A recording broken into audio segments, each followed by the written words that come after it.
দাদি, বাইরে কি সুন্দর বাতাস। চলো বারান্দায় গিয়ে বসি। তুই কি আকাশের দিকে তাকিয়েছিস? দেখছিস না কেমন ঘন কালো মেঘ জমেছে? মনে হচ্ছে এক্ষুনি সব অন্ধকার করে ঝড় নামবে। সাবা তো ঠিকই বলেছে সারা। আজকে রাতে মোটেই বাইরে থাকা ঠিক হবে না। দেখছিস না পূব দিক থেকে মেঘগুলো কেমন দৈত্যের মতো তেড়ে আসছে। বড় ঝড় হবে আজ। কিন্তু ঘরে আমার দম আটকে আসছে। কেমন একটা ভ্যাপসা গরম, তাই না আপু? গরম তো একটু লাগছে। বৃষ্টি পড়লে সব ঠিক হয়ে যাবে। তুই একটু চুপ করে বস। দাদি, একটা গল্প শোনাও না। ওই যে উড়ন্ত ঘোড়ার গল্প। আজ একটা অন্য গল্প শোন। এটা গল্প নয়, এটা সত্যি কথা। মন দিয়ে শোন। আমাদের এই গ্রামে যখনই এরকম ঝড় নামে তখন একা একা কেউ বাড়ির বাইরে পা রাখে না।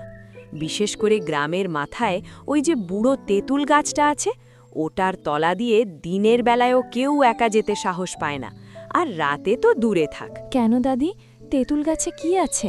ভূত? ভূতের থেকেও ভয়ঙ্কর। কিছু লোকে বলে ওখানে এক অশরীরী বাস করে। লোকে ওকে খুঁড়ো শাকচুন্নি বলে ডাকে। রাতের আঘারে মানুষের রূপ ধরে মানুষের বাড়িতে হানা দেয়। ওর একটাই পা, এক পা দিয়ে খুঁড়িয়ে খুঁড়িয়ে হাঁটে, লাফিয়ে লাফিয়ে চলে। ওর হাঁটার শব্দ শুনলেই বুকের ভেতরটা ধড়াস করে ওঠে। দাদি, আমার কেমন যেন ভয় ভয় লাগছে। ভয় পাস না তো, দাদি তো আমাদের সাথেই আছে, তাই না দাদি? হ্যাঁ, আমি তো আছি। যতক্ষণ আমরা ঘরের ভিতরে থাকব, সৃষ্টিকর্তার নাম মুখে রাখব, ততক্ষণ কোনো বিপদ আমাদের ছুঁতে পারবে না। কিন্তু একটা কথা সবসময় মনে রাখবি, কেউ যদি দরজা খুলতে বলে মনের ভুলেও দরজা খুলবি না। চেনা কেউ ডাকলেও পরীক্ষা করে তারপর দরজা খুলবি। ওই শয়তানটা মানুষের গলার স্বর নকল করতে পারে, তাই খুব সাবধানে থাকতে হবে। এখন চল তো রাতের খাবারের আয়োজন করি। এই যা, আমার তো মাথা থেকেই বেরিয়ে গেছে। আমার রাতের ওষুধটা তো শেষ হয়ে গেছে। ওটা না খেলে তো ঘুমই আসবে না। আর আমার প্রেশারের ওষুধটাও আনতে হবে। দোকান তো এতক্ষণে বন্ধ হয়ে গেছে মনে হয়। না, কাদেরের দোকানটা মনে হয় খোলাই আছে। আমি বরং তাড়াতাড়ি যেয়ে ওষুধটা নিয়ে আসি। ঠিক আছে দাদি, তুমি তাড়াতাড়ি ফিরে এসো। আমার কেমন ভয় ভয় লাগছে। ঠিক আছে, আমি তাড়াতাড়ি চলে আসব। যাব আর আসব। আমি দুয়া পড়ে ফু দিয়ে যাচ্ছি। আমি এসে 3টে টোকা দিলে তারপর দরজা খুলবি। আর কেউ ডাকলে খুলবি না। দাদি সারা সাবাকে রেখে ঝড়ের মধ্যে ছাতা নিয়ে ওষুধ আনতে বের হয়। তারা দুবোন ঘরে গিয়ে দরজা বন্ধ করে দেয়। একটু পর বাইরে বিকট হাসির আওয়াজ হতে থাকে আর বলতে থাকে, এই সাবা, সারা, দরজা খোল। এত দেরি হচ্ছে কেন দরজা খুলতে? এত সাহস তোদের? আজকে আমার হাত থেকে তোদের নিস্তার নেই।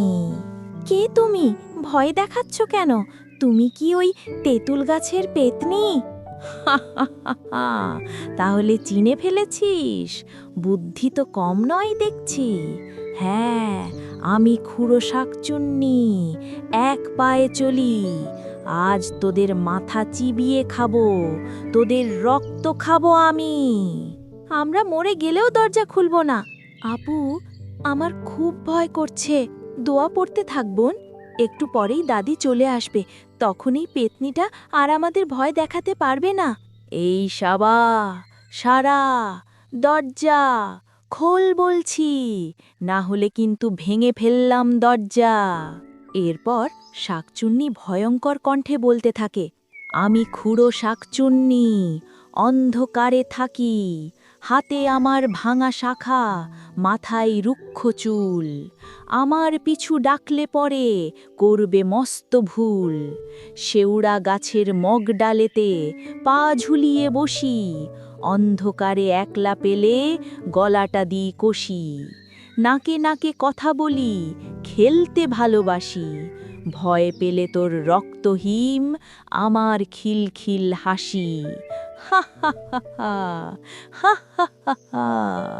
গল্পটি কেমন লাগলো জানাবেন, আর গল্পের বাকি অংশ দেখতে সাবস্ক্রাইব করে আমাদের চ্যানেলের সাথেই থাকুন।